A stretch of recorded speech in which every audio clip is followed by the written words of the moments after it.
अस्सलामुअलैकुम। मैं हूँ मनियार मोहम्मद ज़करिया मोहम्मद आरिफ और मैं असिस्टेंट टीचर हूँ जोग्राफिया सब्जेक्ट का youth national high school for boys and junior college Nashik में। और आज आज हम 12वीं जमात का दूसरा सबक आबादी हिस्सा दूम पॉपुलेशन पार्ट 2 पढ़ने जा रहे हैं। तो इससे पहले हमने आबादी हिस्सा अव्वल, इसके अंदर हमने आबादी की जो तादाद है, जो लोगों की तादाद है, उसके बारे में पढ़ा था। आबादी की तकसीम के बारे में पढ़ा था। और इस दूसरे सबक में आबादी हिस्सा दुवम के अंदर हम आबादी की जो खुसूसियात है उसके बारे में हम पढ़ने वाले हैं। तो आबादी को इंसानी वसाइल के तौर पर समझा जाता है। तो इंसान जो एक कुदरती वसाइल जिस तरह से होते हैं उसी तरह से एक वसाइल के तौर पर इंसानों को भी समझा जाता है, जो अपनी ज़रूरियात को पूरा करने के लिए दूसरे वसाइल का इस्तेमाल करता है। आबादी की तबई और फ़िक्री खुसूसियात एक इलाके की तरक्की को मुतासिर करती है। तो आबादी की जो तबई और फ़िक्री खुसूसियात रहती है उसकी वजह से इलाके की तरक्की भी मुतासिर होती है। यानी कि जितने ज़्यादा तबई और फ़िक्री खुसूसियात के लोग उस इलाके में मौजूद रहेंगे उतनी ज़्यादा उस इलाके की तरक्की होंगी। और अगर उस इलाके में तबई खसूसियात और फ़िक्री खसूसियात के लोगों का तनासब कम होगा, मिसाल के तौर पर अगर ज़्यादातर लोग ना ख्वानदा होंगे तो उस इलाके की तरक्की भी जो रहेंगी वो बहुत कम देखने को मिलेंगी। किसी खित्ते की तरक्की का दारोमदार इस बात पर है कि इंसानी वसाइल को दूसरे कुदरती वसाइल की तरह किस तरह इस्तेमाल किया जाता है। यानी कि किसी भी इलाके की तरक्की का दारोमदार इस बात पर होता है कि इंसान का इस्तेमाल हम किस तरह से कर सकते हैं। यानी कि इंसान भी एक कुदरती वसीला है और किस तरह से इंसान जो है वो दूसरे कुदरती वसाइल का इस्तेमाल कर सकता है और खुद की तरक्की कर सकता है और इलाके की और अपने मुल्क की भी तरक्की वो उसके लिहाज से कर सकता है। जितनी ज़्यादा सही तरीके से इंसानी वसाइल का इस्तेमाल होगा उतनी ज़्यादा तरक्की उस इलाके की होंगी और मुल्क की भी तरक्की होंगी। इंसानी माशी सरगर्मियाँ भी इंसानी वसाइल के हवाले से तरक्की करती है।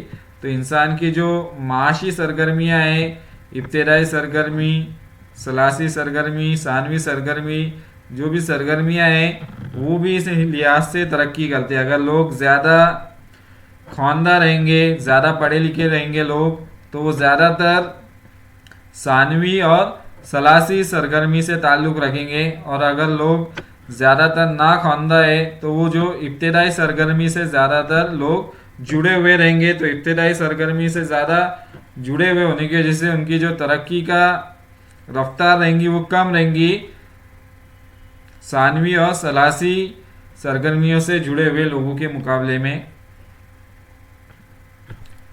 दर हकीकत अगर इंसानी वसाइल को मौसर तरीके से तरक्की याफ्ता नहीं बनाया गया तो दूसरे वसाइल का इस्तेमाल भी बुरी तरह मुतासिर होता है। इसका मतलब ये हुआ अगर इंसानी वसाइल को मौसर तरीके से तरक्की याफ्ता नहीं बनाया गया तो जो दूसरे कुदरती वसाइल है उसका भी इंसान जो है सही तरीके से इस्तेमाल नहीं कर सकता। उसे किस तरह से दूसरे वसाइल इस्तेमाल करना चाहिए इसके बारे में भी पता नहीं होगा। मिसाल के तौर पर जो मादनी तेल है तो बहुत सालों से हमारे ज़मीन के अंदर मौजूद था, लेकिन जो पहले के इंसान थे उसका इस्तेमाल उन्होंने सही तरीके से नहीं किया था, जिसकी वजह से जो तरक्की थी बहुत ही सुस्त रफ्तार थी। लेकिन जब बाद में इंसानों ने तरक्की की और बहुत ज़्यादा उन्होंने इल्म हासिल किया तो इसके बाद उन्हें जो मादनी तेल के जो इस्तेमाल है इसके बारे में उन्हें पता चला और उसका इस्तेमाल उन्होंने सनतों में किया। उसके अलावा जो नकल अमल के ज़राए है उसमें मादनी तेल का इस्तेमाल किया और इस तरह से उस वसाइल का इस्तेमाल करने की वजह से इंसानी तरक्की भी बहुत ज़्यादा तेज़ रफ्तार से हो गई। सनती इनकलाब में उसका बहुत ज़्यादा एक अहम किरदार रहे। इन उमूर पर गौर करते हुए आबादी का ढांचा, तनासुब जीन्स, ख्वानगी की शरह वगैरह का आबादी जोग्राफिया में मुताला किया जाता है। तो आबादी जोग्राफिया के अंदर हम बहुत सारे जो खुसूसियात है आबादी की उसका मुताला करते हैं। मिसाल के तौर पर आबादी का ढांचा, तनासुब जीन्स, ख्वानगी की शरह, इन सब का मुताला हम आबादी जोग्राफिया में करते हैं। आबादी का मुरक्कब, पॉपुलेशन कंपोजिशन। तो आबादी का मुरक्कब जो है ये अलग अलग खुसूसियात के ऊपर मुनहसर है। कुल मिलाकर 5 अलग अलग खुसूसियात इंसानों के अंदर मौजूद है। तो उसमें पहली है उम्र की साख्त यानी कि एज स्ट्रक्चर, जिनसी साख्त, सेक्स कंपोजिशन, ख्वानदगी और तालीम, लिटरेसी एंड एजुकेशन, पेशा वाराना ढांचा, ऑक्यूपेशनल स्ट्रक्चर, देही शहरी साख, रूरल अर्बन कंपोजिशन। तो सबसे पहले हम देखेंगे उम्र का ढांचा, एज स्ट्रक्चर। उम्र का ढांचा आबादी की उम्र की साख्त से मुराद मुख्तलिफ उम्र के लोगों की तादाद है। यानी कि उम्र के ढांचे में जो लोगों के मुख्तलिफ उम्र की जमातें, मुख्तलिफ उम्र के लोगों का जो ग्रुप है वो इसमें हमें देखने को मिलता है। तो इंसान जो है वो उनके अलग अलग एज ग्रुप रहते हैं, अलग अलग उम्र की साख्त रहती है। तो ये इसमें पहला है शीरख्वार यानी कि इन्फेंट्स, बच्चे, चिल्ड्रन। नौ उम्र टीनेजर्स, जवान, यंग, बालिग अफराद, एडल्ट, बूढ़े अफराद, ओल्ड पीपल। तो इस तरह से इंसान जो है इन तमाम उम्र की साख्त यानी कि तमाम उम्र के ग्रुप से होकर गुजरता है। शीरख्वार से बच्चे, फिर नौ उम्र जवान होता है, बालिग होता है और फिर बूढ़ा होता है आखिर में। तो इस तरह से ये उम्र का ढांचा है इंसानों का। तो टोटल 6 ग्रुप है। आबादी में उम्र के हर फर्द का हिस्सा होता है। जो आबादी है उसमें हर उम्र के लोग मौजूद रहते हैं। मिसाल के तौर पर बच्चे भी उनका हिस्सा रहता है, बच्चों का, जवान का रहता है, नौ उम्र के लोगों का रहता है, बूढ़े लोगों का उसमें हिस्सा रहता है। यानी कि हर तरह के एज ग्रुप जो है उनका हिस्सा आबादी के अंदर पाया जाता है। एक मुल्क से दूसरे मुल्क में आबादी में इनका हिस्सा मुख्तलिफ होता है।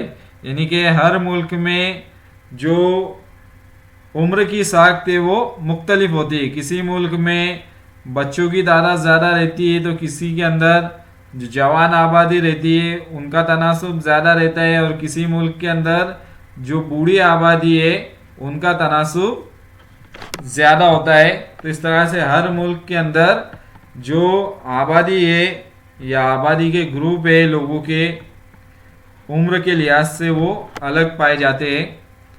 हर ग्रुप की आबादी जो है वो बदलती है। यानी कि जो एज ग्रुप देखे हमने, ग्रुप जो है उम्र के वो बदलते रहती है। यानी कि जो बच्चे हैं वो आगे जाकर जवान होंगे, बूढ़े होंगे, तो ये एक जगह पर कायम नहीं रहती है, बल्कि आबादी की जो उम्र के ग्रुप है वो तब्दील होते रहते हैं। आबादी में भी इनका हिस्सा मुख्तलिफ होता है। यानी कि जो परसेंटेज है हर आबादी के उम्र के ग्रुप का वो भी बदलते रहता है। जवान के आबादी की तादाद अलग रहेंगी, बूढ़ों की आबादी की तादाद दूसरे से अलग रहेंगी, बच्चों की तादाद जो रहेंगी वो अलग रहेंगी। तो इस तरह से हर उम्र की आबादी के ग्रुप का तनासुब जो रहता है वो आबादी में मुख्तलिफ होता है। पॉपुलेशन पिरामिड्स, आबादी का एहराम या इसे आबादी का मखरूत कहा जाता है। किसी मखसूस वक्त में किसी मुल्क या जुग्राफियाई खित्ते की आबादी में उम्र और जीन्स के तनासुब की तस्वीरी नुमाइंदगी जो अमूमन एहराम या मखरूत जैसी नज़र आती। तो आबादी का एहराम जो है ये किसी भी मुल्क के अंदर आबादी के उम्र और जीन्स के तनासुब को तस्वीरी नुमाइंदगी के ज़रिए ज़ाहिर करता है, यानी कि मुल्क के अंदर जो उम्र का तनासुब है और जिन्स का तनासुब है उसे एक तस्वीरी नुमाइंदगी यानी कि एक तरसीम या ग्राफ की तरह ये जो खाका है वो दिखाई देता है, और इसकी जो शक्ल रहती है वो एहराम या मखरूज जैसी नज़र आती है। वो किसी भी मुल्क का एज ग्रुप यानी कि उम्र का तनासुब और तनासुब जीन्स सेक्स रेशो को जाहिर करता है। आबादी के एहराम या मखरूज की तीन अहम किस्में, इसकी तीन अहम किस्में आबादी के एहराम की। तो पॉपुलेशन पिरामिड, आबादी का एहराम या मखरूज जो है ये आपके सामने है, ये जो है इसे आबादी का एहराम पॉपुलेशन पिरामिड कहा जाता है। तो ये ग्राफ की तरह एक शक्ल है। तो इसके अंदर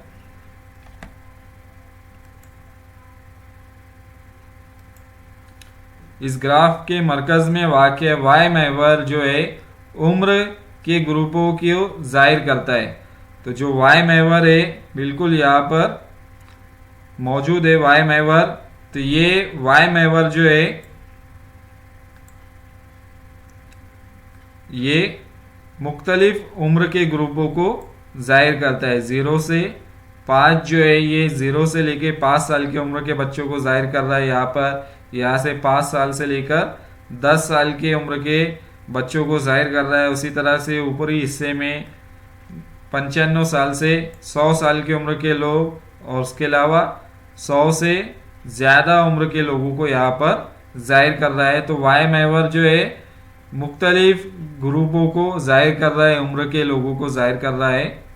जबकि एक्स महवर मखसूस उम्र के ग्रुपों में आबादी या आबादी के फ़ीसद को जाहिर कर रहा है। तो जो एक्स महवर है नीचे यहाँ पर, तो ये जो लोगों की तादाद है या उसका फ़ीसद है उसे एक्स महवर पर जाहिर किया जा रहा है। तो यहाँ पर पॉपुलेशन जो जाहिर की जा रही है आबादी वो मिलियंस में की जा रही है। आबादी मिलियंस में यहाँ पर एक्स एक्सिस एक्स महवर पर इसे जाहिर किया जा रहा है, और वाई महवर पर जो है इसे एज ग्रुप के ज़रिए जाहिर किया जा रहा है। सुतून बार की लंबाई आबादी की तादाद या फ़ीसद दिखाती है। ये जो सुतून है अलग अलग रंगों में, यहाँ पर पिंक, रेड और ब्लू यहाँ पर रंग के जो सुतून है, जो बार है, ये आबादी की तादाद या फ़ीसद को दिखाई देती है। यानी कि जितना ज़्यादा लंबा ये सुतून रहेगा उतनी ज़्यादा उस ग्रुप के लोगों की आबादी की तादाद ज़्यादा रहेंगी, और जितना कम ये लंबा सुतून रहेगा उतनी कम लोगों की तादाद वहाँ पर उस एज ग्रुप की कम रहेंगी। तर्सीम का बाया जानिब मर्दों की नुमाइंदगी करता है, यानी कि जो बाया हिस्सा है यहाँ पर ब्लू रंग का, नीले रंग का जो हिस्सा है ये मर्दों की नुमाइंदगी करता है, यानी कि मेल पॉपुलेशन यहाँ पर जाहिर करता है ये हिस्सा। और जबकि दाएं जानिब ख़वातीन की नुमाइंदगी करता है। तो ये जो दाएं जानिब है यहाँ पर ये ख़वातीन की आबादी को जाहिर कर रहा है। दाएं जानिब पिंक और रेड जो है गुलाबी रंग उसके ज़रिए यहाँ पर, और लाल रंग के ज़रिए जो फीमेल पॉपुलेशन है, ख़वातीन की आबादी है, अलग अलग एज ग्रुप में अलग अलग उम्र की जमातों में उसे जाहिर कर रहा है। ग्राफ का निचला हिस्सा बच्चों की आबादी की नुमाइंदगी करता है, यानी कि जो ग्राफ का जो निचला हिस्सा है यहाँ पर ये जो सुतून है ये बच्चों की आबादी को जाहिर कर रहे हैं। नॉर्मली जो बच्चों की आबादी रहती है वो 0 से लेकर तो 15 साल की एज ग्रुप के दरमियान की आबादी जो है यहाँ पर ये है बच्चों की नुमाइंदगी कर रहा है यहाँ पर। जबकि ऊपरी हिस्सा बूढ़े लोगों की नुमाइंदगी करता है। तो ऊपरी हिस्सा जो है 60 साल से ऊपर के लोग जो रहते हैं उसे नॉर्मली हम बूढ़ी आबादी कहते हैं। तो यहाँ पर 60 प्लस जो आबादी है, 60 साल से ज़्यादा लोगों के जो लोग हैं वो ऊपरी हिस्से में यहाँ पर वो आबादी को ऊपरी हिस्से में जाहिर कर रहे हैं, बूढ़े लोगों की आबादी को। तो इस तरह से ये ग्राफ आपको समझ में आया होगा कौन सी चीज़ किसे जाहिर कर रही है। तो इस तरह से हमें यहाँ पर जो एज ग्रुप है आबादी की अलग अलग उम्र के जमातों में तकसीम किया गया है, और एक तरफ है मर्दों की आबादी और दूसरी तरफ है ख्वातीन की आबादी, यानी कि ये तनासुब जिन्स के हिसाब से भी मर्दों और औरतों की आबादी को जाहिर करता है, और अलग अलग जमातों के उम्र के लिहाज से भी जो आबादी है उसे जाहिर करता है, यानी कि कौन सी उम्र में आबादी का कितना तनासुब पाया जाता है, मर्द का और ख्वातीन दोनों का। तो इस एहराम को जो है उम्र और जीन्स का एहराम कहते हैं। एज, सेक्स, पिरामिड इसे कहा जाता है। जो आपके सामने मखरूत दिखाई दे रहा है, तो इसे एज, सेक्स, पिरामिड, उम्र और जीन्स का एहराम कहा जाता है। आबादी में अगर 15 से 59 साल के लोगों की ज़्यादा तादाद हो तो मुल्क में काम करने वाली लोगों की तादाद ज़्यादा होती है, यानी कि अगर किसी मुल्क के अंदर 15 से लेकर तो 59 साल के लोगों की आबादी ज़्यादा हो तो वहाँ पर इस आबादी को कहा जाता है काम करने वाली आबादी। तो वहाँ पर काम करने वाली आबादी उस मुल्क में ज़्यादा रहेंगी। दूसरी तरफ अगर 0 से 15 साल की उम्र के बच्चों की तादाद ज़्यादा हो तो दूसरों पर इन्हिसार करने वाली आबादी का तनासुब ज़्यादा रहता है। अगर किसी मुल्क के अंदर 0 से लेकर तो 15 साल के अगर बच्चों की तादाद अगर ज़्यादा हो तो उस मुल्क के अंदर दूसरों पर इन्हिसार करने वाली आबादी का तनासुब ज़्यादा रहता है, क्योंकि नॉर्मली ये जो आबादी है ये काम करने वाली उम्र नहीं रहती। ये जो है बच्चे ये ज़्यादातर इस वक्त स्कूल में होते हैं, पढ़ाई करते, तो ये उम्र जो रहती है इस पर खुद जो रहती है खुद काम नहीं करती है, बल्कि ये दूसरों के ऊपर डिपेंड करती है, दूसरों के ऊपर इनका इन्हिसार रहता है। जो भी उनकी स्कूल की फीस वगैरह रहती है या फिर जो दूसरे खर्चे रहते हैं बच्चों के, जो बुनियादी खर्चे जो भी ज़रूरतें रहती है वो दूसरे लोग उसे मुकम्मल करते हैं। मिसाल के तौर पर जो काम करने वाली आबादी रहती है, जो वालिदैन रहते हैं, उनका ऊपर ये उनके ऊपर उनका इन्हिसार होता है बच्चों की आबादी का। तो ये अगर ज़्यादा है मुल्क में इनकी आबादी तो इनकी वालिदैन के ऊपर इनका पूरा इन्हिसार रहता है। इनकी जो भी ज़रूरियात रहती है उन्हें मुकम्मल करने का इन्हिसार पूरा वालिदैन के ऊपर रहता है। इसी तरह 60 साल से ज़्यादा उम्र के अफराद की बूढ़ी बढ़ती हुई आबादी उम्र दराज आबादी के लिए तिब्बी और सेहत की सहूलियात के लिए ज़्यादा अखराजात की निशानदही करती है। यानी कि अगर किसी मुल्क में 60 साल से ज़्यादा उम्र के अफराद की तादाद अगर ज़्यादा हो तो ये भी एक तरह से इन्हिसार करने वाली आबादी है।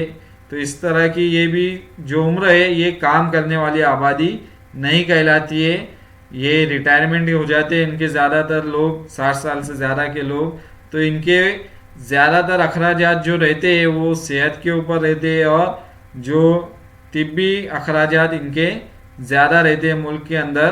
तो जिसकी वजह से भी जो है मुल्क की तरक्की की रफ्तार कम हो जाती है। 0 से 15 साल के अगर लोग ज़्यादा है और 60 साल से ज़्यादा किसी मुल्क में अफराद मौजूद हो तो उन ममालिक के अंदर काम करने वाले अफराद का तनासुब कम दिखाई देता है।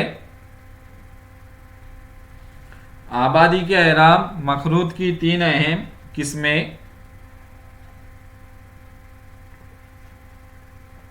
तो इसकी 3 अहम किस्में। पहली किस्म है तौसी पजीर एक्सपांसिव, दूसरी किस्म है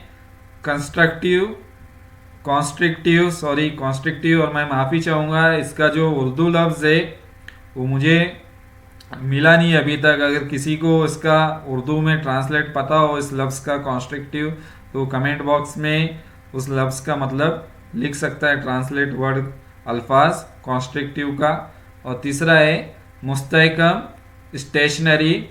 तो इन तीनों एहराम को हम समझेंगे एक एक करके। तो पहला है एहराम वो है तौसी पजीर, जो ए यहाँ पर दिया गया है, ए जो है एक्सपांसिव तौसी पजीर। ये एहराम या मखरूत चौड़ी बुनियाद और तंग ऊपरी सिरे वाले हिस्से को जाहिर करता है, यानी कि इसका जो निचला हिस्सा है यहाँ पर इसकी जो बुनियाद है इसे बुनियाद कहा जाता है। तो बुनियाद पर ये ज़्यादा चौड़ा है और जो ऊपरी हिस्सा है ये तंग है। यहाँ पर दोनों जानिब जो है ये हिस्सा तंग है। दोनों जानिब के सुतूनों में आबादी में ज़्यादा मरने वाले लोगों को जाहिर करता है, क्योंकि निचला हिस्सा ज़्यादा चौड़ा है और ऊपरी हिस्सा जो है ये तंग होते जा रहा है। यानी कि यहाँ पर शरह अमवात जो है वो ज़्यादा है। जो 60 साल की उम्र के लोगों का तनासुब अगर हम देखें यहाँ पर, तो ये बहुत ही तंग है, लोगों की आबादी यहाँ पर कम है। इसका मतलब ये हुआ कि यहाँ पर शरह अमवात का तनासुब जो है बहुत ज़्यादा है। और साथ ही साथ जो ब्रॉड बेस है, यानी कि जो चौड़ा बुनियाद है यहाँ पर, ये ज़्यादा शरह पैदाइश को जाहिर करता है। यानी कि इस एहराम के अंदर, एक्सपांसिव के अंदर, तोसी पजीर जो मखरूत है, इसके अंदर ज़्यादा शरह पैदाइश और ज़्यादा शरह अमवात हमें देखने को मिलती है। और इसके अंदर अगर हम गौर करें तो बच्चों की तनासुब जो है आबादी का, यहाँ पर 0 से लेके 15 तक ये ज़्यादा है। और उसके बाद जो है 15 से ऊपर की आबादी का तनासुब भी जो है वो ज़्यादा है 60 साल की उम्र तक। यानी कि काम करने वाली आबादी का तनासुब इस मखरूत के अंदर हमें ज़्यादा दिखाई देता है। तो यहाँ पर नौजवान आबादी का तनासुब जो है वो बहुत ज़्यादा है अगर हम बूढ़े आबादी से कंपेयर करें तो यहाँ पर इसकी तौसी पजीर आबादी कहलाती है। ज़्यादा शरह अमवात और ज़्यादा शरह पैदाइश इस एहराम में हमें देखने मिलता है। दूसरा है कॉन्स्ट्रक्टिव। तो इस एहराम में तंग बुनियाद है। तो बुनियाद यहाँ पर पहले के मुकाबले में बहुत ही तंग हो गई है। पहले इसमें चौड़ी बुनियाद थी एक्सपांसिव के अंदर, तौसी पजीर में, और इसके अंदर जो है बुनियाद जो है शरह पैदाइश वो कम यहाँ पर हमें देखने को मिल रही है। और ऊपरी सिरा ज़्यादा वसी होता है। अगर हम ऊपरी हिस्सा देखें यहाँ पर 60 साल से ज़्यादा वाली आबादी का, तो ये सिरा जो है काफ़ी ज़्यादा हमें ब्रॉड देखने को दिखाई दे रहा है। तो बहुत ज़्यादा वसी है यहाँ पर, यानी कि बूढ़ी आबादी का तनासुब इस हिस्से में हमें ज़्यादा दिखाई देता है।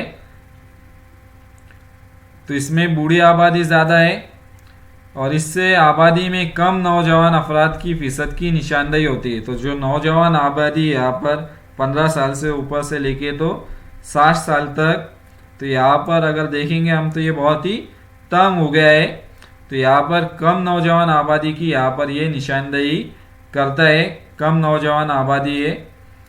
तो इससे शरह पैदाइश और शरह अमवात की कम शरह जाहिर होती है। तो इसके अंदर कम शरह पैदाइश है, तंग है यहाँ पर, तो लोगों बच्चों की पैदाइश भी कम जाहिर हो रही है यहाँ पर। और यहाँ पर अगर हम देखें शरह अमवात जो है लोगों की ज़िंदा रहने के जो ग्रुप है यहाँ पर 60 साल से ज़्यादा, ये काफ़ी ज़्यादा ब्रॉड है, काफ़ी ज़्यादा फैले हुए हैं। तो इसकी वजह से शरह अमवात भी यहाँ पर कम जाहिर होती है। और ये आबादी का इन्हिसार जो है ये नौजवान आबादी के ऊपर होता है। यानी कि ये पूरी तरह से किसके ऊपर डिपेंड है, 60 साल से ज़्यादा लोगों की आबादी वो इस खित्ते के ऊपर, यानी कि जो जवान आबादी है, जो भी खर्चे वगैरह होते हैं, इनके जो मेडिकल अखराजात होते हैं, वो सारे के सारे अखराजात जो है ये नौजवान आबादी के ऊपर रहते। तो ये ऑलरेडी जो जवान आबादी हो पहले से ही इनका तनासुब कम होता है, जिसकी वजह से इनके ऊपर बहुत ज़्यादा दबाव पड़ता है, बहुत ज़्यादा बोझ इनका ऊपर, जवान आबादी का जो है उनके ऊपर बोझ हमें देखने ज़्यादा मिलता है बूढ़ी आबादी का। तीसरा है मुस्तहकम, यानी कि स्टेशनरी। तकरीबन तमाम उम्र के ग्रुपों में यकसा फ़ीसद है। यानी कि अगर हम देखें यहाँ पर तो जितने भी एज ग्रुप है, चाहे वो मेल के हो या फीमेल के हो, तकरीबन हमें एक जैसे उनका फ़ीसद हमें दिखाई दे रहा है आबादी में एज ग्रुप का। शरह पैदाइश बहुत कम और शरह अमवात बहुत कम है। तो यहाँ पर अगर हम देखें निचले हिस्से में बुनियाद की तरफ, तो यहाँ पर कम शरह पैदाइश है, लोगों की पैदाइश बच्चों की बहुत कम दिखाई दे रही है और शरह अमवात का तनासुब भी कम है। यानी कि लोगों की जो उम्र है वो बहुत ज़्यादा है, हर एज ग्रुप में हमें आबादी ज़्यादा दिखाई दे रही है, ऊपरी हिस्से में भी, तो जो कम शरह अमवात को जाहिर करती है। तो जिसकी वजह से जिन इलाकों में ज़्यादा शरह अमवात कम शरह अमवात और कम शरह पैदाइश होती है, तो उन इलाकों में आबादी जो है वो मुश्किल से बढ़ती है, यानी कि आबादी जो रहती है वो अपनी जगह पर कायम रहती है, बहुत ज़्यादा उसमें इजाफा नहीं होता है। इस तरह के आबादी के अहराम के अंदर जितनी शरह पैदाइश है, जितनी शरह पैदाइश और उतनी तादाद में शरह अमवात का तनासुब भी हमें देखने को मिलता है। आबादी अपनी जगह पर मुस्तहकम रहती है इस मरहले में या इस अहराम के अंदर। उम्र के ढांचे की नौइयत का किसी कौम के मुस्तकबिल पर बराह रास्त असर पड़ता है। तो जितने भी हमने आबादी के अहराम देखे, तो इसका असर किसी भी मुल्क के मुस्तकबिल पर होता है। मिसाल के तौर पर बूढ़ी आबादी का इन्हिसार जवान आबादी पर होता है, यानी कि जो बूढ़े अफराद होते हैं उनका इन्हिसार जो रहता है वो जवान आबादी पर होता है। उनके जितने भी अखराजात वगैरह रहते हैं वो जवान आबादी को उठाना पड़ते हैं। ये किसी भी मुल्क की माशियत पर सख्त बोझ साबित होता है, यानी कि इसकी वजह से जो मुल्क की माशी तरक्की रहती है उसके ऊपर एक तरह से ये ज़्यादा बूढ़ी आबादी जो है वो एक बोझ का काम करती है। जवान आबादी जो रहती है, काम करने वाली आबादी, उसके ऊपर एक तरह से ये बोझ का काम करती है। दूसरी तरफ काम करने वाली आबादी के ज़्यादा तनासुब का मतलब बड़ी तादाद में इंसानी कुव्वत है। अगर किसी मुल्क के अंदर काम करने वाली आबादी का तनासुब ज़्यादा हो तो इसका मतलब होगा कि उस मुल्क में ज़्यादा तादाद में इंसानी कुव्वत मौजूद है और उस मुल्क की तरक्की भी जो रहेंगी वो तेज़ रफ्तारी से होंगे, क्योंकि लोग ज़्यादातर काम से जुड़े हुए रहेंगे, अलग अलग माशी सरगर्मियों से जुड़े हुए लोग इसमें मौजूद पाए जाएंगे। उसके बाद है भारत का आबादी का अहराम या मखरूत, पॉपुलेशन पिरामिड ऑफ इंडिया। तो ये जो पॉपुलेशन पिरामिड है, आबादी का अहराम, ये भारत का सन 2016 का ये आबादी का अहराम है भारत का, जिसमें भारत के अलग अलग एज ग्रुप जो है उसे वाई महवर पर बताया गया है और जो टोटल आबादी है, पॉपुलेशन है, उसकी उनकी तादाद को वाई महवर पर, एक्स महवर पर बताया गया है। यहाँ पर मिलियन के अंदर आबादी जो है ये मिलियन के अंदर जाहिर की गई है एक्स महवर के अंदर, जिसमें मर्द और औरतें दोनों की आबादी को जाहिर किया गया है उनके उम्र के ग्रुपों के लिहाज से। अलग अलग उम्र के ग्रुपों में कितनी ख्वातीन है और कितने मर्द भारत के अंदर मौजूद है। तो इस अहराम के ऊपर कुछ सवाल दिए गए हैं जिनके जवाबात आपको देने हैं कमेंट बॉक्स के अंदर। तो ये जवाबात जो है ये स्टूडेंट्स के लिए एक्टिविटी है टेक्स्ट बुक के अंदर, तो इसके जवाबात भी आपको अहराम पढ़कर देने हैं, सवालात के जवाबात। तो पहला सवाल है, हिंदुस्तान किस अहराम या मखरूज से ताल्लुक़ रखता है। जो 3 किस्में देखी हमने अहराम की, उनमें से भारत का अहराम कौन से अहराम से ताल्लुक़ रखता है। नंबर 2, इसकी आबादी की उम्र के बारे में तबसरा कीजिए, यानी कि भारत की जो आबादी की उम्र है तो किस उम्र के ग्रुप की तादाद ज़्यादा है भारत में, उसमें मर्द कितने हैं, ख्वातीन कितने हैं, इनके बारे में इसका जवाब आप कमेंट बॉक्स में दे सकते हैं, दोनों सवालात के जवाबात। तनासुब जिन्स, सेक्स कंपोजिशन, किसी मुल्क की आबादी में मर्दों और औरतों की तादाद के तनासुब को तनासुब जिन्स कहते हैं, यानी कि किसी भी इलाके या किसी भी मुल्क में कितनी तादाद में औरतें मौजूद है और कितनी तादाद में मर्द मौजूद है, तो इसका पता हमें तनासुब जिन्स के ज़रिए होता है। आबादी वाले अहराम में हमें मुल्क के मुख्तलिफ उम्र के ग्रुपों में ख्वातीन और मर्दों की तादाद के तनासुब को ज़ाहिर करते हैं, यानी कि जो आबादी का अहराम या मखरूद है वो भी मर्दों और ख्वातीन की जो उम्र के ग्रुप है उसे ज़ाहिर करते हैं। जैसे कि यहाँ पर है मर्द के अलग अलग आबादी के अंदर जो ग्रुप है उसे ज़ाहिर कर रहा है और दूसरी तरफ ख्वातीन के जो ग्रुप है आबादी के अंदर अलग अलग उम्र के अंदर की आबादी उसे यहाँ पर ज़ाहिर कर रहा है। तो ये आबादी का अहराम जो है किसी भी मुल्क के ख्वातीन और मर्दों की उनकी उम्र के लिहाज से तनासुब को भी ज़ाहिर करता है। किसी मुल्क में जिनसी तकसीम एक अहम आबादियाती खुसूसियात है। भारत में फ़ी हज़ार मर्दों पर औरतों की तादाद से तनासुब जिन्स मुकर्रर किया जाता है। यानी कि भारत के अंदर जो तनासुब जिन्स को मालूम किया जाता है तो वो फ़ी हज़ार मर्दों के मुकाबले में कितनी तादाद में औरतें मौजूद है, उस लिहाज से भारत के अंदर तनासुब जिन्स जो है वो मुकर्रर किया जाता है। तो तनासुब जिन्स जो है भारत में इस ज़ाब्ते की मदद से तनासुब जिन्स मालूम करते। तो ये ज़ाब्ता है तनासुब जिन्स बराबर ख़वातीन की कुल तादाद तकसीम मर्दों की कुल तादाद ज़र्ब 1000। यानी कि भारत के अंदर इस ज़ाब्ते की मदद से तनासुब जिन्स ज़ाहिर करते हैं। यानी कि भारत की ख़वातीन की जितनी भी तादाद रहेंगी कुल तादाद को हम तकसीम करेंगे भारत में जितने भी मर्दों की कुल तादाद है उसे और ज़र्ब करेंगे 1000 से, तो भारत की जो तनासुब जिन्स है वो हमें पता चलेंगी।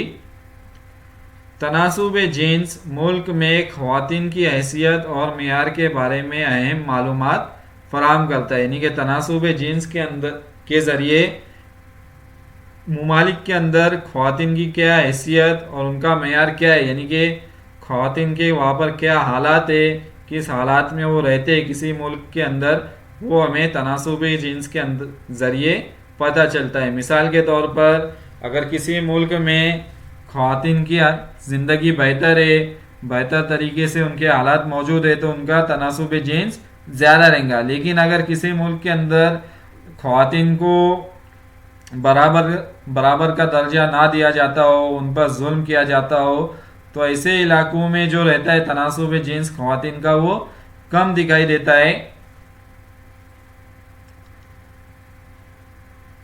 औसतन दुनिया की आबादी 1000 मर्दों पर 990 ख़वातीन के तनासुब की अक्कासी करता है। यानी कि अगर हम दुनिया का औसत निकाले तनासुब जिन्स का तो हर 1000 मर्दों के मुकाबले में दुनिया में 990 ख़वातीन की तादाद हमें देखने को मिलती है।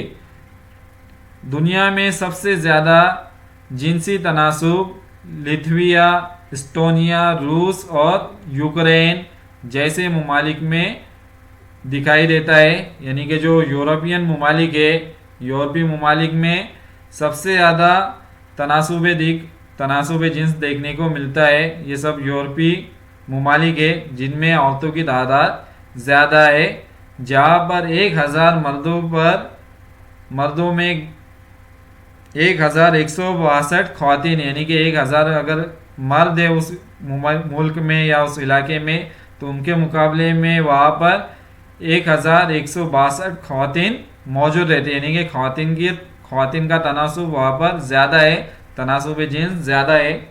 इसके बरक्स सऊदी अरब में 1000 मर्दों पर 667 ख़वातीन है। यानी कि औरतों का तनासुब यहाँ पर बहुत ही कम है। तनासुब जिन्स सऊदी अरब में सबसे कम दिखाई देता है। 1000 मर्दों पर सिर्फ 667 ख़वातीन वहाँ पर पाई जाती है। चीन, हिंदुस्तान, भूटान, पाकिस्तान, अफ़गानिस्तान जैसे ममालिक में जिनसी तनासुब कम है। तो ये सब जितने भी ममालिक है सब एशियाई ममालिक है। तो आम तौर पर एशियाई ममालिक में जिनसी तनासुब जो है वो कम देखने को मिलता है। यानी कि ख़वातीन की तादाद जो है एशियाई ममालिक में कम दिखाई देती है। अगर हम यूरोपीय ममालिक से उसका मुवाजना करें तो यूरोपीय ममालिक के ज़्यादातर मुल्कों में ख़वातीन की तादाद जो है वो मर्दों के मुकाबले में ज़्यादा पाई जाती है। आबादियाती तकसीम, डेमोग्राफिक डिविडेंड। आबादियाती तकसीम से मुराद किसी माशियत में होने वाली नमू है जो किसी मुल्क की आबादी की उम्र के ढांचे में तब्दीली का नतीजा है।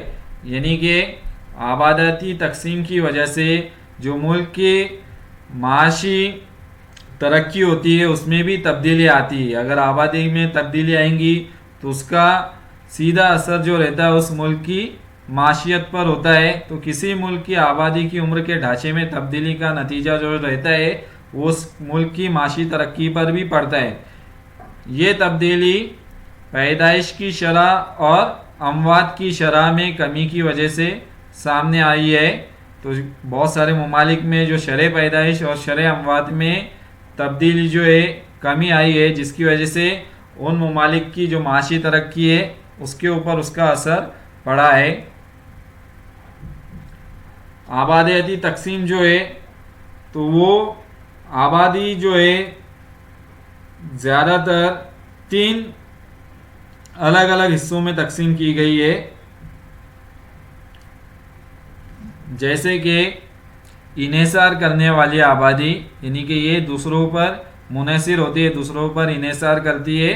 तो ये इन्हिसार करने वाली आबादी का जो एक ग्रुप है उम्र का, वो है 0 से लेकर तो 15 साल की उम्र के लोग। और जो दूसरा है इन्हिसार करने वाली आबादी का ग्रुप है, वो है 60 से ज़्यादा साल के अफराद।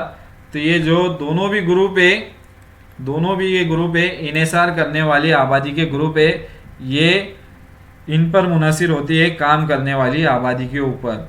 जो काम करने वाली आबादी रहती है, इन्हें इनकी पूरी देख रेख और जितने भी अखराजात होते हैं इन्हें मुकम्मल करना पड़ते हैं काम करने वाली आबादी को। मिसाल के तौर पर अगर मुल्क के अंदर इन्हिसार करने वाली आबादी यानी कि बच्चों की आबादी 0 से 15 साल के उम्र के बच्चों की आबादी अगर ज़्यादा रहेंगी तो उनका बोझ जो रहेगा वो काम करने वाली आबादी पर ज़्यादा रहेगा, यानी कि जितने भी अखराजात रहेंगे वो वालिदैन का खर्च उस वहाँ पर ज़्यादा रहेगा। और उसमें जो इन्हिसार करने वाली आबादी का तनासुब भी उस मुल्क में ज़्यादा रहेगा, जिससे जो माशी तरक्की मुल्क की वो कम हो जाएंगी कि बहुत सारे अखराजात जो रहेंगे वो अपने बच्चों पर होंगे, उनके तालीम के ऊपर, उनकी परवरिश के ऊपर बहुत सारे अखराजात जो रहेंगे वो काम करने वाली आबादी को करना पड़ते हैं। उसी तरह से अगर मुल्क के अंदर 60 साल से ज़्यादा उम्र के लोगों की तादाद ज़्यादा हो तो उसका इन्हिसार भी जो रहेगा वो भी काम करने वाली जो आबादी है 15 साल से लेकर तो 59 साल के लोगों के ऊपर वो तनासुब का इन्हिसार होता है लोगों का, और ये दोनों की आबादी को उन्हें संभालना पड़ता है। तो इस तरह से मुल्क की माशी तरक्की जो है वो सुस्त हो जाती है, बहुत कम हो जाती है। लेकिन अगर किसी मुल्क में काम करने वाली आबादी का तनासुब अगर ज़्यादा होगा तो ये उस मुल्क की माशी तरक्की जो रहेंगी वो ज़्यादा होंगी।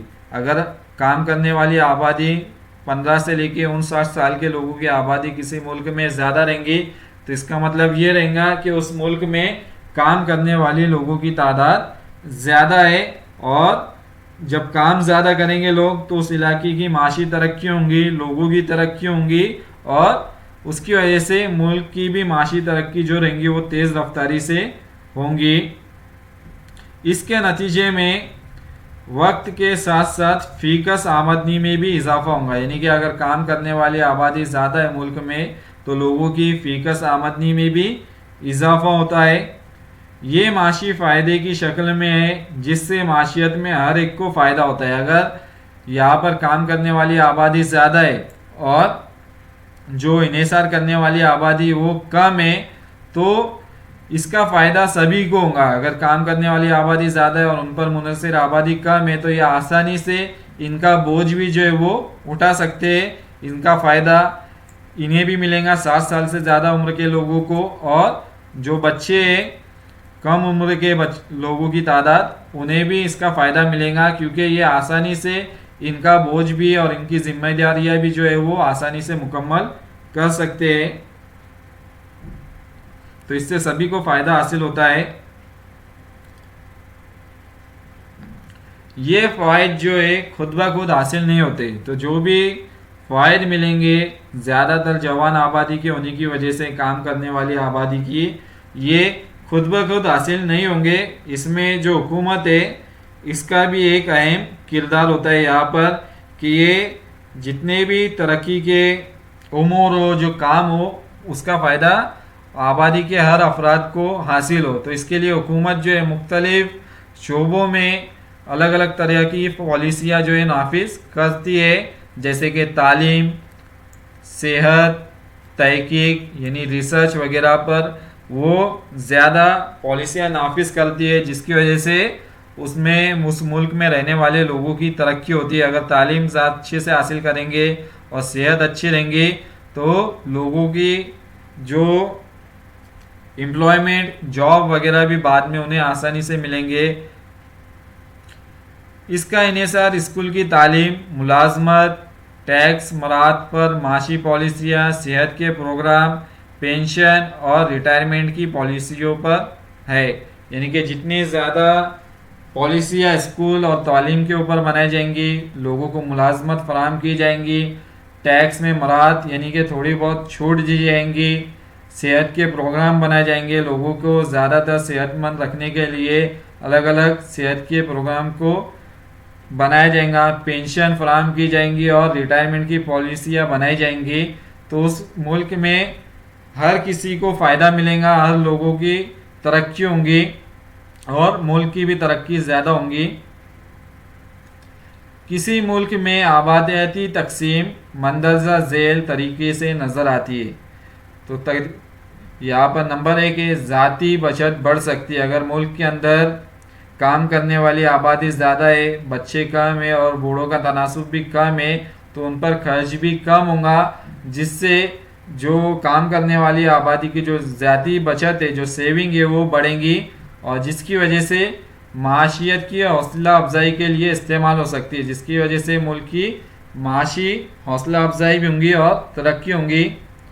चूँकि बच्चों की तादाद कम है, इसलिए वालिदैन बच्चों की तालीम में ज़्यादा सरमाया लगा सकते हैं। अगर बच्चों की तादाद कम है वालिदैन को, तो कम बच्चों की होने की वजह से अगर 1 या 2 बच्चे तो उनकी वो सही तरीके से तालीम उन्हें फराहम कर सकते हैं, अच्छे से अच्छे स्कूल और अच्छी से अच्छी आला तालीम उन्हें वो फराहम कर सकते हैं। और अगर इसके बरक्स उनके बच्चों की तादाद अगर ज़्यादा रहेंगी तो उनकी परवरिश करना भी मुश्किल साबित होता है। इसलिए बच्चों की तादाद कम होने की वजह से तो वालिदैन भी अपने बच्चों को आला से आला तालीम फराहम करने की कोशिश करते हैं और ज़्यादा सरमाया, ज़्यादा खर्च उस पर वो कर सकते हैं।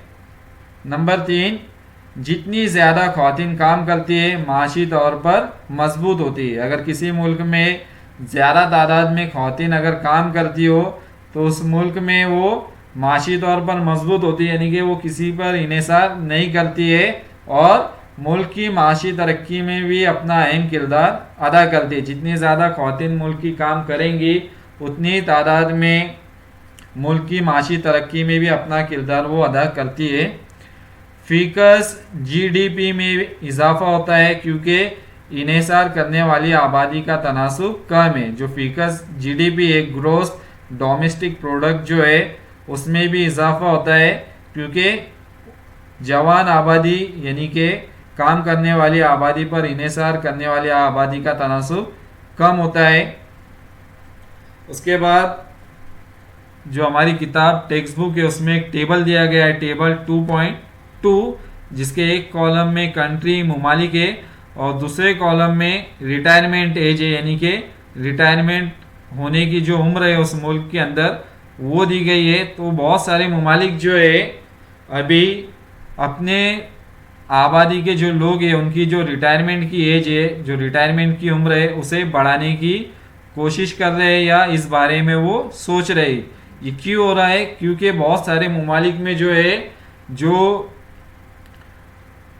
बूढ़ी आबादी है, ज़्यादा उम्र के जो लोग हैं 60 साल या 60 साल से ज़्यादा, उनकी तादाद ज़्यादा हो गई है और जो यंग आबादी है वो कम पाई जाती है। जवान आबादी उन ममालिक में कम पाई जाती है। तो ऐसे में जो ज़्यादा उम्र के लोग हैं उन्हीं को वो ज़्यादा देर तक, ज़्यादा उम्र तक काम करने के लिए नई नई पॉलिसियाँ बना रहे हैं। जैसे कि जर्मनी के अंदर जो रिटायरमेंट एज है अभी वो है 66 साल, तो वो 2023 तक 66 साल से उसे बढ़ाकर 67 साल करने की कोशिश कर रहे हैं।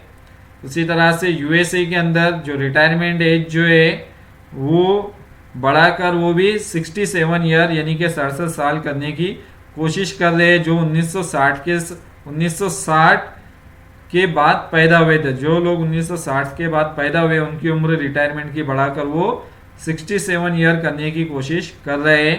उसके बाद यूनाइटेड किंगडम तो वो भी अपने रिटायरमेंट की जो उम्र है, मैन एंड वुमेन, मर्द और ख्वातीन की दोनों की उम्र बढ़ाकर 66 साल से बढ़ाकर वो 67 साल करने की कोशिश कर रहा है 1926 से। तो 2026 से 2028 तक वो अपने उम्र की रिटायरमेंट की उम्र बढ़ाने को सोच रहा है। उसी तरह ऑस्ट्रेलिया भी जो लोगों की रिटायरमेंट की उम्र है वो 67 ईयर्स करना चाहता है। चाइना जो है, चाइना भी अपने लोगों की रिटायरमेंट की जो उम्र है वो भी बढ़ाने के बारे में सोच रहा है।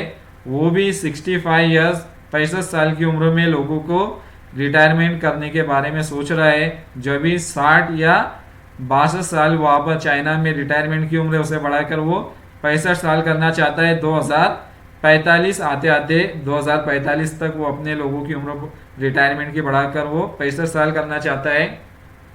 जापान भी अगर देखें तो जापान भी रिटायरमेंट की जो उम्र है वो 70 साल करने पर गौर कर रहा है लोगों की, कि लोगों को वो 70 साल की उम्र में रिटायर करे।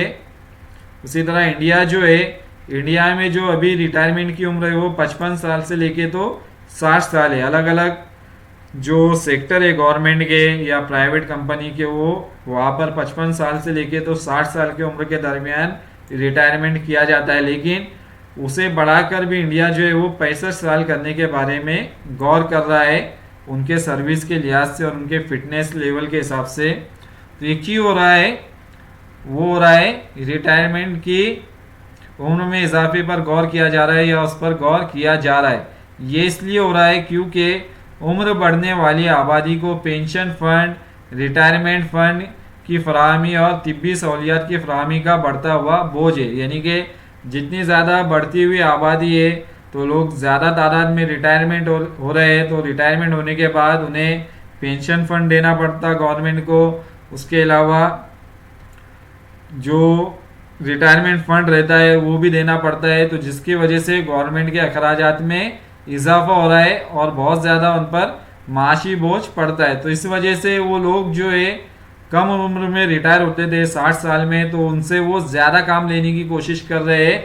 तो वो जो पेंशनेबल रिटायरमेंट है उसे बढ़ा रहे हैं, यानी कि जो पेंशनेबल रिटायरमेंट की उम्र है उसे बढ़ाना उन्होंने गवर्नमेंट ने शुरू किया है, बहुत सारे ममालिक ने, ताकि उन्हें कम पेंशन के साथ साथ काम भी उनसे लिया जा सके। उम्र दराज आबादी में इजाफा उस वक्त होता है जब आबादी की मुतवक्का उम्र में इजाफा होता है। यानी कि किसी भी मुल्क में उम्र दराज आबादी, बूढ़ी आबादी उस वक्त बढ़ती है जब उस मुल्क में रहने वाले जो लोग हैं उनकी मुतवक्का उम्र, यानी कि ज़िंदगी जीने की जो औसत उम्र है उसमें इजाफा होता है, लोग ज़्यादा वक्त तक ज़िंदा रहते हैं। ये इसलिए होता है क्योंकि बहुत सारी मेडिकल साइंस ने तरक्की कर ली है, लोग अपनी खुद की सेहत का बहुत ज़्यादा ख्याल रखते हैं, जिसकी वजह से लोगों की जो मुतवक्का उम्र है ज़िंदगी जीने की उम्र वो बढ़ गई है, उसमें इजाफा हो गया है, जिसकी वजह से उम्र दराज आबादी बढ़ जाती है। इस तरह लोग अब ज़्यादा उम्र तक काम कर सकते हैं, यानी कि उनकी फ़िटनेस लेवल भी अभी बढ़ गया है, इम्प्रूवमेंट उनके फिटनेस में पाया जाता है, तो वो ज़्यादा उम्र तक काम कर सकते हैं। मिसाल के तौर पर यहाँ पर फिर से हम जापान का मिसाल देखेंगे। जापान में ज़िंदगी की मुतवक्का उम्र करीब 84 साल, यानी कि जापान के जो लोग हैं औसतन 84 साल तक वो ज़िंदा रहते हैं। तो जापान की मुतवक्का उम्र बहुत ज़्यादा है, 84 साल।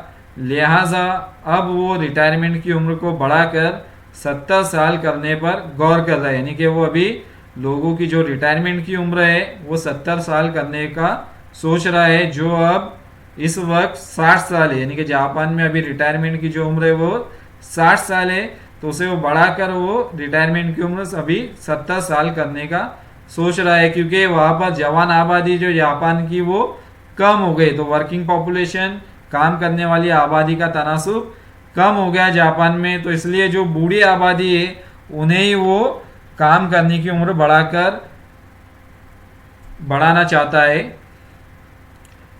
एक और पहलू जो इन ममालिक में देखने की ज़रूरत है वो इनकी उम्र के ढांचे, यानी कि जो उम्र के ढांचे इन ममालिक के, इन ममालिक में बच्चों और नौजवान बालिगों का तनासुब कम है या कम होते जा रहा है। जैसे मैंने पहले ही बताया, इन मुल्कों में बच्चों का तनासुब और जवान आबादी बालिग आबादी का तनासुब जो है वो बहुत कम है या कम होता जा रहा है। और इसी वजह से इन ममालिक ने रिटायरमेंट की उम्र में इजाफा किया है। तो इसलिए इन ममालिक ने जो बूढ़े आबादी है उनकी रिटायरमेंट की उम्र को बढ़ाकर उसमें इजाफा किया गया है ताकि वो ज़्यादा उम्र तक काम कर सके। तो आज के दिन जो आबादी हिस्सा दुआ में सबक, उसमें हमने कुछ जो उसके पॉइंट्स थे वो देखे, जैसे कि तनासुब जीन्स, उम्र का तनासुब, और भी जो दूसरे पॉइंट है जैसे कि शहरी और देही आबादी, उसके अलावा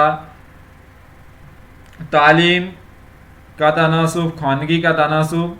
ये जो पॉइंट्स रह गए मैं इंशाल्लाह अगले वीडियो में उसे एक्सप्लेन करूँगा।